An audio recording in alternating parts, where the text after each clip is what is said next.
things have been going really well for your team, even when they haven't had slug. How satisfying is that to see that your team is so well-rounded?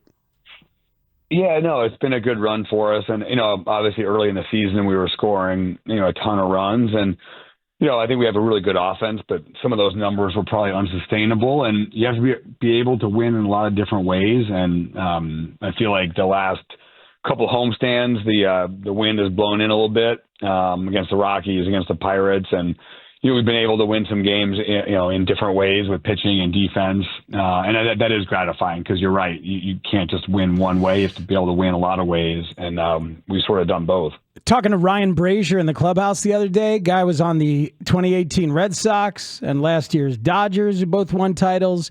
He said he has not been on a team that fields it and runs the bases as well as this one. That's high praise.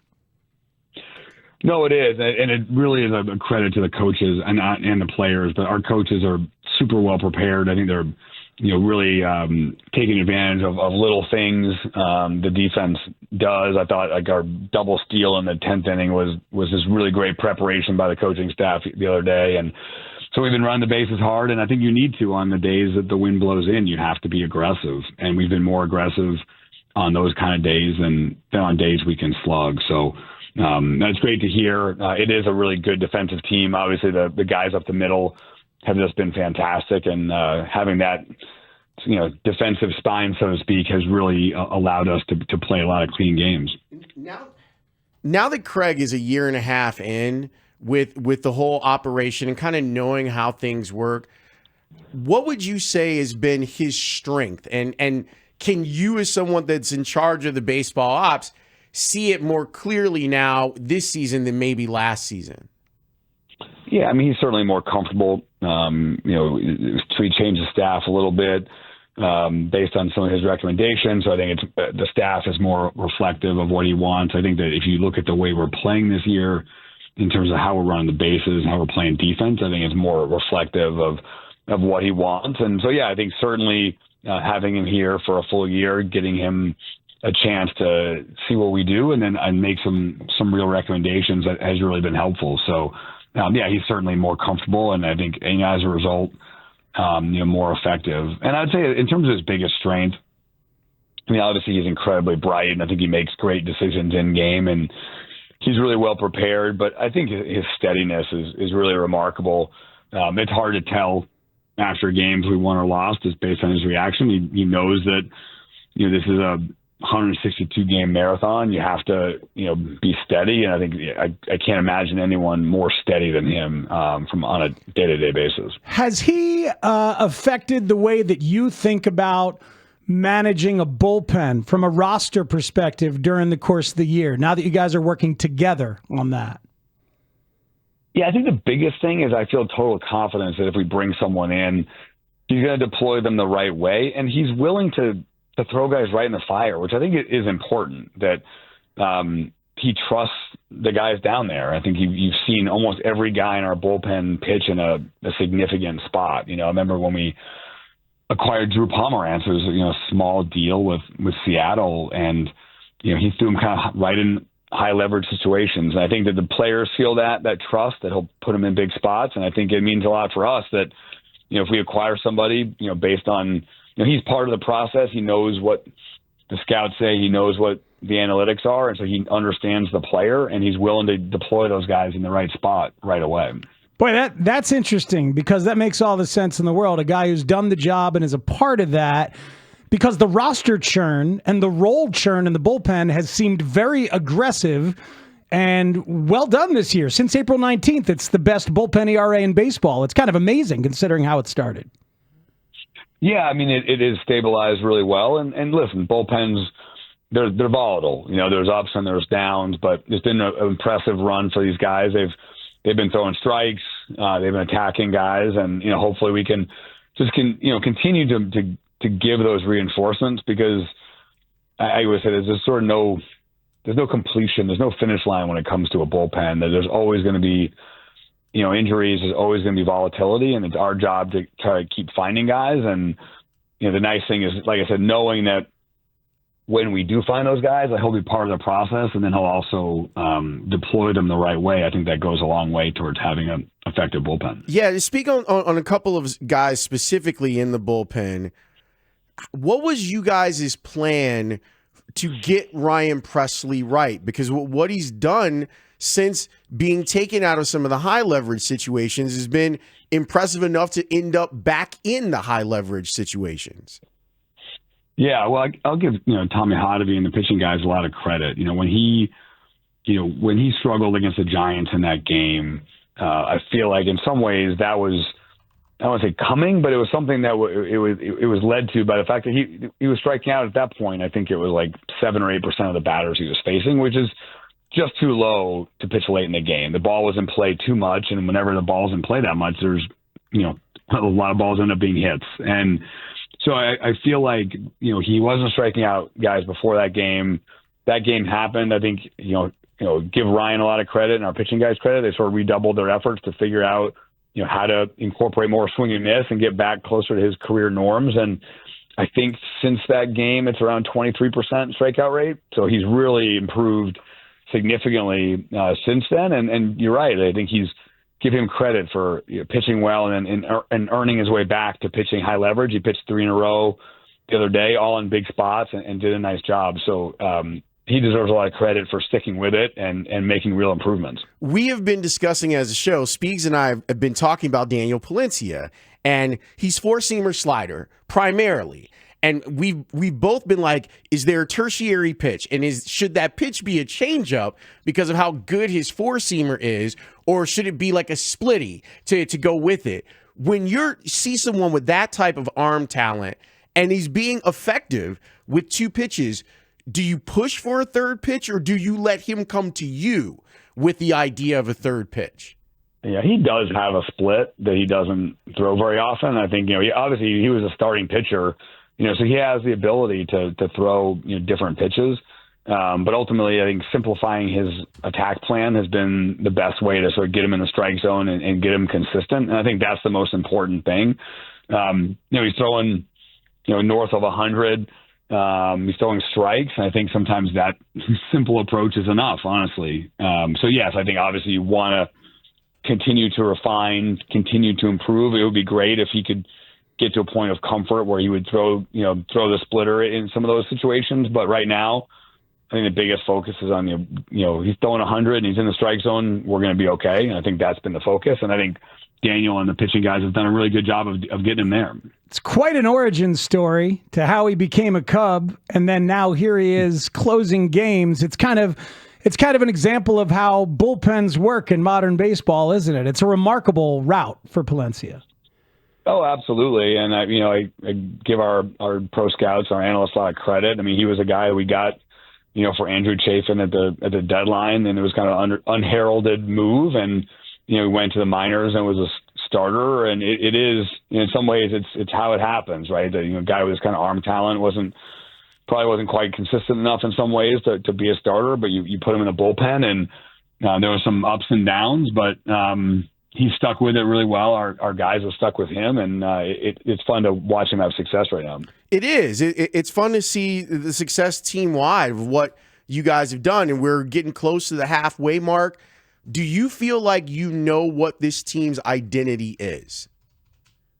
I think the identity of this team, I think we play really clean baseball. We have really good at-bats, and I think that's the most important thing, right? I think we're 4th in the league and lowest walk rate as a pitching staff. I think the ball, we don't have a huge swing and miss staff. We generally throw strikes. The ball's in play. Our guys, we have really good defenders. And I think we run the bases hard, and I think, the at-bat quality has been good. So I'm mostly impressed with the consistency of the group in terms of showing up prepared to play night after night. You're going to have your ups and downs, but it's not going to be because of preparation. They're going to come trying to play a clean game that night defensively and trying to have good at-bats. I think we've done that remarkably well, and I think that does start with Craig.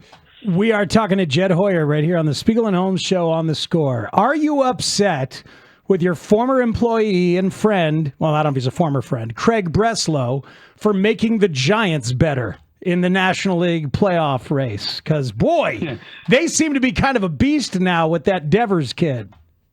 Yeah, I mean, listen, I think, I know Brez incredibly well. I know Buster a little bit. I think both guys are really competitive. I think both guys feel like they made their organization better with that move. And I think both things can be completely true. But, yeah, certainly the National League, this continues to get more and more depth and more good players, and that's just what we have to contend with. But I do think that, like I said, I know Brez felt, incredible conviction that was the right move to make them better. I think he's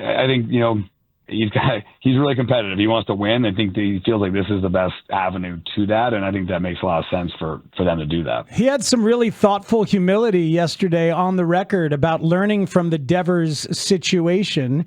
On the personal level, about like how to communicate with players and that kind of thing. I bet you could relate on a human level to that stuff. It's hard, I think that obviously he hasn't been there for a long time. I feel like one of the advantages I think of being in a place for a long time is you not only we acquired these players, but we've watched a lot of these players develop and grow up, and so you build those relationships, and those are easier when you're here for a long time. When you just get to a place and people are established, I think that's a little bit harder to do. So, I mean, I think Brez is pretty incredible executive and incredible mind, and he's going to be really good at this job for a long time. But it's good to hear that, he's still learning. And I think that, this was a very complicated situation in a lot of ways and not an easy one to deal with. So what are the chances that they end up better, kind of like the Nomar trade in 2004, Jed? Well, I think that was the calculus, obviously. I think whether that happens all in 2025 or in the future, I mean, they've got a really good young core of players. I feel like that there's definitely an organization with the arrow up, and I think that was the calculus for them is that, obviously I think they feel like they can still compete this year, but I think, obviously they felt like they can redeploy that money in that position really well going forward. And like I said, they've got a ton of young talent. So I think that they're definitely an organization that's in a really healthy place. It worked for you and Theo in 2004 is all I'm saying, so why not? Yeah, no, I mean, listen, that was, I give Theo all the credit in the world. I mean, that was such an unbelievably unpopular decision. And I think I've told the story a lot of times. I remember, I think I was pretty naive. We just felt like it was the right baseball decision. Our defense was terrible, and we needed to improve our defense. And I in my naivete, that's sort of how I viewed it. And we made the trade, and then all of a sudden, like the ramifications of you just traded away this iconic player in Boston, and Theo had to wear that. And I remember watching him go through it and seeing just how lonely it was to wear it, during that period. And it took us like 2 weeks to really to start to play well. The first 2 weeks of August, we still kind of muddled around, and then finally in mid-August we took off and never looked back. But it was the right decision. And frankly, I've said this a number of times that, that deal today would be like, yeah, of course you did that, because our defense was really poor, and we needed to improve our defense. And but back then, with defensive numbers being like really rudimentary, people didn't view it that way at all. And so it's funny to look at it through the lens of now, which that deal is pretty logical. But back then, it was really radical, and no one wanted to hear about how you just improve the defense. Well, Jed, what's that anxiety like for an executive when you make a move and you're like, look, we need this move maybe to work out for us right now versus down the road? When those types of situations comes up, how much antacid are you taking? I mean, I've said this a lot. I think that the deals that I've made that I had the most conviction on, like I think that, ultimately, like, the trading the core in 2021, I mean, it was brutally hard. And I was obviously here when we won the World Series. I know how much those players meant to the organization. I also felt incredible conviction that we needed to move forward, and we needed to acquire some young talent for the organization. So, I had the conviction to do it, but it didn't mean that the backlash wasn't difficult. There's a lot of really difficult days after those trades, and that's something that's the job, right? You have to make these hard decisions. I think Brez felt really convicted that he had to make this decision. And like I said, I give him a ton of credit. I mean, I look at it the same way when I look at like Nico Harrison with the Mavericks. You know, whether or not he made the right or wrong decision, that's not for me to argue. But having the strength to make the decision and believe in it, I think that to me is really impressive, because you know you're going to face a tremendous backlash. And ultimately, like I know he believed he was doing the right thing for the Mavericks, and I think that takes a lot of strength. To go back to specifically the Devers deal, you guys had to do something, I guess, similar, not the same, where with Seiya, you had to say, look, we're getting Kyle Tucker, and we probably need you to play a little bit more DH than you'd like to. How difficult was that conversation, and how happy are you that it's worked out seemingly for everybody? Yeah, well, I think that helped knowing the player. Like, you know, we brought Seiya in. We had Craig and I got on the phone with him. You know, we had Zooms with him in Japan to talk about it and to make it clear. And I think that because we had the relationship, I think that was something that we were able to do. And I think it's worked out really well. And he is playing. I think we're trying to get Kyle and Ian off their feet and give Seiya days in the outfield, and he's done a great job with it, and he's having a great year. But I do think we benefited from having the relationship, but we were very straightforward and very transparent about the situation, and I think Seiya handled it really well. Do you think a deal like the Devers one could jumpstart the market? What does it feel like in terms of the time frame of the trade market for this season now?